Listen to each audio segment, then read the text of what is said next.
जेके news point live देख रहे हैं आप और आपके साथ मैं हूं इनामुल हक। इस वक्त मैं बांडीपुरा अरिन ब्लॉक के सुमलर इलाके में आया हूं और यहां आने का मकसद आज आपको ऐसी ग्राउंड की तस्वीरें दिखाना है कि जो तस्वीरें शायद सरकार, हुकूमत, इंतजामिया के ओहदेदारों की आंखों से ओझल रहते हैं। PMAY प्रधानमंत्री आवास योजना मरकजी स्कीम, जिसके तहत मरकज ने हर एक शख्स को जो बिना घर के हो या जिसका पुख्ता मकान न हो उसको पुख्ता घर देने का वादा किया है। हम यूं कहें कि बेघरों को घर देने की यह स्कीम मरकज की जानिब से चलाई गई, लेकिन जो दावे हुकूमत या इंतजामिया कर रही है, जो दावे कागजों में होते हैं या जो दावे टीवी चैनल्स पर बैठकर हमारे ओहदेदार या हमारी हुकूमत के चलाने वाले करते हैं, क्या वो जमीनी सतह पर हकदारों तक पहुंचते हैं या क्या उसमें करप्शन की वजह से उनका हक छीना जाता है और वो असर रसूख रखने वालों को या फिर हम यूं कहेंगे कि जो डिजर्व नहीं करते हैं उन तक पहुंच जाते हैं। एक फैमिली मेरे साथ में आप देख सकते होंगे, बांदीपुरा अरिन ब्लॉक सुमलर। बराह रास्त आपको मैं तस्वीरें दिखा रहा हूं एक ऐसे घर से जिस घर में, ये घर नहीं है बल्कि एक ही कमरा है। शबीर अहमद इसका नाम है। सुमलर इलाके के वार्ड 4 में ये रहता है और एक कमरे में ये 6 अफराद अपनी जिंदगी गुजर बसर कर रहे हैं। नाज़रीन किराम, आपको बताना चाहेंगे कि शबीर ने PMAY स्कीम के लिए आज से 5 साल कबल अपना नाम इंदराज किया था, लेकिन 5 साल तक सरकार के फंड्स नहीं आए स्कीम में, लिहाजा 5 साल तक किसी ने इस स्कीम को पूछा नहीं। लेकिन पिछले चंद महीनों से इस स्कीम में अब रिवेरिफिकेशन होने लगी बेनिफिशरीज की, ताकि पता चले कि किसने मकान बनाया है और किसको अभी भी बनाना बाकी है, ताकि केस जो है वो डिजर्विंग बेनिफिशरी के हक में डाला जाए। इस वेरिफिकेशन के चलते पिछले कई दिनों से शबीर ने पाया कि उनका नाम जहां पहले सीरियल नंबर 3 पर हुआ करता था उसे नीचे डाउन कर जो है सीरियल नंबर 83 पे लाया गया है। ये शबीर के इल्जामात हैं, मैं अपनी बात नहीं कर रहा हूं। हम बराह रास्त शबीर से भी बात करेंगे, इनकी पूरी फैमिली से, और इसके कुछ पड़ोसी भी यहां पर इस बात की गवाही कर रहे हैं, उनसे भी बात करेंगे।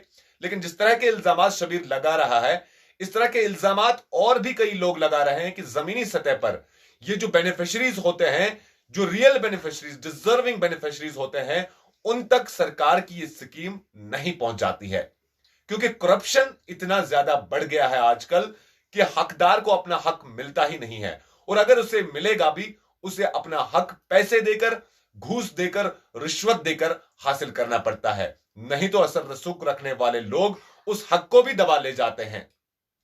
कुछ ऐसा ही PMAY केसेस में भी होता है। आपको याद होगा कि चंद दिन पहले जो साबिक गवर्नर जम्मू कश्मीर रहे हैं सत्यपाल मलिक, उन्होंने भी इस बात का खदशा नहीं, यूं कहें कि ऐलान किया कि जम्मू कश्मीर में करप्शन इतना ज्यादा है कि शायद कहीं और पर नहीं है। उन्होंने ये बात कही कि जितना commission, percentage commission Jammu Kashmir के अंदर दिया जाता है उतना कहीं और नहीं दिया जाता है। यहां पर उन्होंने कहा कि 15% कमीशन, जो हम यूं कहेंगे कि एक तरह से घूस रिश्वती है, 15% कमीशन यहां पर मारा जाता है स्कीम्स में, सरकारी स्कीम्स में।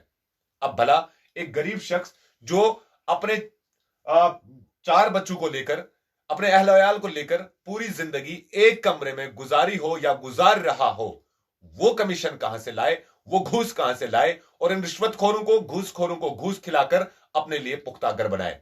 प्रधानमंत्री आवास योजना की स्कीम शबीर के घर तक क्यों नहीं पहुंची, या शबीर के जैसे और भी जितने डिजर्विंग है उन तक क्यों नहीं पहुंची, ये सारे सवालात आज हम सुमलर बांडीपुरा से खड़ा कर रहे हैं। जिला इंतजामिया बांडीपुरा इस रिपोर्ट को गौर से देखें, और शबीर जो चाहता है, शबीर के साथ साथ सारी अवाम, सारे लोग जो चाहते हैं, या जेके न्यूज पॉइंट के जरिए से भी हम ये चाहेंगे कि PMAY जो प्रधानमंत्री आवास योजना स्कीम है उसके तहत जिन बेनिफिशरीज का नाम इंदराज किया गया है उनकी वेरिफिकेशन ग्राउंड पे होनी चाहिए, सही वेरिफिकेशन होनी चाहिए, और जो वेरिफिकेशन टीम हो वो किसी पॉलिटिकल पार्टी से वाबस्ता ना हो, वो किसी के फेवर में ना हो, बल्कि वो एक इंडिपेंडेंट टीम होनी चाहिए जो फेयरली, न्यूट्रली सबकी वेरिफिकेशन करे और जो डिजर्विंग हो उनको इस स्कीम का फायदा मिलना चाहिए। नहीं तो अगर हम पॉलिटिकल इंटरफेरेंस इसमें डालें या अगर हम इसमें असर रसूख रखने वाले लोगों की टीम बनाएंगे और वही वेरिफिकेशन करके लोगों को हक दिलाएंगे, तो यह हक कभी गरीब को नहीं मिलेगा। गरीब का हक दबता जाएगा, गरीब और गरीब होता जाएगा और गरीब जमीन के नीचे हमेशा दबता जाएगा। शबीर से बराह रास्त बात करना चाहेंगे। शबीर, क्या मामला है भाई? आपके उस पीएमएवाई केस का, जरा सामने आइए, आगे आइए। पीएमएवाई केस का, बैठे यहीं पे। पीएमएवाई केस जो आपने एनलिस्ट करवाया था, आपका इल्जाम है कि मेरा नाम काटा गया है। किसने काटा, क्यों काटा, कब आपने अप्लाई किया था और क्या बात है आज? सर, मैंने पिछले 5 सालों से अपना नाम अप्लाई किया था, इस वजह से कि मेरे को अपने फादर ने एक ही कमरा दिया था, जिस कमरे में इस टाइम तक मैं जिंदगी अपनी बसर कर रहा हूँ। 6 आदमी लेकर मैं यहाँ ही बस रहा हूँ। तो अब मेरे भाई ने मकान बना लिया। सरपंच, पंच, डीडीसी, बीडीसी सब बता रहे हैं कि शिबिर ने मकान बना लिया। अब सदा ग्राउंड लेवल पे इसकी वेरिफिकेशन होनी चाहिए, मैं कहाँ रहता हूँ और मेरी हालत कौन सी है। अब जरा मेरे सर की हालत देखें यहाँ पे, तो इसको भी आगे शेयर करने की कोशिश करें कि मैं अपना अयाल चला सकता हूँ या अपना इलाज कर सकता हूँ। ये कौन सी फाइलें हैं आपके पास? ये सर किस तरह की? इसके सर में प्रॉब्लम थी। अच्छा, मेडिकल प्रॉब्लम आपको? जी सर। अच्छा, तो ये लास्ट में मैं 16 में दाखिल था, 22 दिन। तो यहाँ से मुझे ये फाइल मिली और अभी भी मैं दवाई खाता हूँ। तकरीबन 1 साल में मैं 18-19 हजार की दवाई खाता हूँ। मुझे आप ज्यादा बातें किए बगैर मुझे ये समझाया कि आपका नाम लिस्ट से किस वजह से काटा गया? इस वजह से काटा गया कि छोटे वाले भाई ने मेरा नाम मकान बनाया, तो आप बता रहे हैं कि शिबिर ने मकान कंक्रीट में बताया, जैसे जफर साहब ने आपको मोबाइल फोन पे बता दिया। तो मैंने नहीं बनाया। वेरिफिकेशन करने वाले कौन लोग थे? वेरिफिकेशन करने वाला जफर साहब था, मैं घर में नहीं था, मेरी मम्मी नहीं थी, मेरा पापा नहीं था, मेरे बच्चे वहाँ घर में थे, तो बीबी भी थी, उनका सामान खुला था, आप चेक कर सकते हो। तो ये आगे अचानक इसने वेरिफिकेशन करके अब मेरे बच्चों को। 5 सरपंच उसमें नहीं थे? नहीं 5 था, नहीं सरपंच था। अच्छा, कोई भी नहीं था। नहीं, इन्होंने किसी को बताया कि हम वेरिफिकेशन करने के लिए हम आ रहे हैं। ये छप्पी चोरी तो आप जिस कमरे में रह रहे हैं, क्या इस कमरे का जियो टैग हुआ था? इस कमरे का 4 बार या 3 बार जियो टैग हो चुका है। इरशाद नाम था उस जीआर का, इरशाद साहब नाम था, मौलवी था, उसकी इतनी लंबी दाढ़ी थी। तो अब वो इसका पता नहीं वो कहाँ गया कहाँ नहीं गया। आपके बच्चे वगैरह कितने हैं आपके? मेरे आलो अयाल 4 बच्चे, 3 बच्चियां, तो 1 बच्चा है मेरा, 1 बेटा। हाँ। अच्छा, आमदनी का जरिया क्या है? आमदनी का जरिया ये है कि काम का दिन करता हूँ, 400-500 जानता हूँ दिन का, वो शाम तक खत्म हो जाता है। अभी 1 साल हो गया मैं घर में बैठा हूँ, कोई मुझे दवाई के लिए भी पैसे नहीं। आपको लगता है इसमें धांधली हो रही है? इसमें सरासर धांधली हो रही है। अच्छा। सरासर धांधली हो रही है। हमारा 5 या 4 बार का, अगर उसने इलेक्शन किया मेरे से वोट, धांधली करने वाले लोग कौन है? धांधली वाले सरपंच और जफर साहब ने, ये सब है। हाँ, जफर साहब कौन? जफर साहब VLW। हाँ, जिसने मिलकर ये मतलब इसमें मिसअप्रोप्रिएशन हम कहेंगे। हाँ, मिसअप्रोप्रिएशन कर रहे हैं कि शिबिर ने मकान बनाया और मेरा केस काट के तो दूसरे बंदों को दे रहे हैं। एक बंदे का मैंने खुद फोटोग्राफी देखी है, जफर साहब ने की है, जिसका 12 कुनाल जमीन, एक कुनाल बाग उसका, और वो सर्वे भी कर रहा है, एयरटेल नौकरी में सर्वे कर रहा है, वो सरपंच का रिश्तेदार। बिल्कुल रिश्तेदारी देखी जाती है। देखिए, आपको नाज़रीन किराम ये भी बताना चाहेंगे कि हम जिस कमरे में बैठे हैं ये शबीर का कमरा है। इस मकान में महज 4 कमरे हैं। ये मड का 8 कमरे मड का बना हुआ है और पूरे मकान में करीबन 4 फैमिलीज के 26 बंदे रहते हैं। एक कमरे में शबीर अपना 6 अफराद का अयाल लेके बैठा है यहां पर, और ये इसीलिए पीएमएवाई केस के लिए इसने अप्लाई किया था ताकि ये अपने इन छोटे छोटे बच्चों के लिए एक छोटा सा घर बना के दें और वो भी राहत की सांस ले सके, राहत की जिंदगी गुजार सके। ये शबीर ने इसलिए अप्लाई किया था। शबीर के साथ और भी यहां पर मकामी लोग इनके साथ इनकी गवाही करने आए हैं। हम भी बराह रास्त उनसे बात करेंगे और जानना चाहेंगे कि शबीर की बातों में कितनी हकीकत है और क्या इस इलाके में या फिर इस पूरे ब्लॉक में क्या इसी तरह से होता है या फिर महज शबीर के साथ ही कुछ गलत हुआ है। बताइए जनाब, मैं क्या बता सकता हूँ, मुझे किसी से ना दुश्मनी है ना कोई चीज़ है। मैं माज़िब फीस बिल्लाह एक बात करूँगा कि यहाँ जिसका हक है उसको हक नहीं मिल रहा है, क्योंकि इसका मकान बनाया इसके बाप ने, इसके भाई ने, ये इसी कमरे में बैठा है। जब मैं एक टाइम में ग्राम सभा हुई तो उस वक्त इसका लिस्ट में नाम मैंने रखाया कि ये गरीब आदमी, एक आदमी को दे देना आई वाई केस में। मेरे वार्ड में उस वक्त में 5 था, आज मैं 5 नहीं हूँ। तो अब जब नए 2 उसके बाद इलेक्शन हुए तो कोई किसी को पूछ नहीं रहा है, कोई ग्राम सभा नहीं है, कोई गांव की कमेटी नहीं है कि किसको हक मिलना चाहिए किसको न मिलना चाहिए। उनको हक मिलता है जिसका एक बेटा है उसके पास 4 कमरे हैं, तो उनका नाम बोलते हैं, मैं सुना है, मुझे पता नहीं है कि उनका रखा जाता है। दूसरी बात ये है कि ऐसे लोग हैं बीच में जिनका कोई पूछने वाला नहीं है।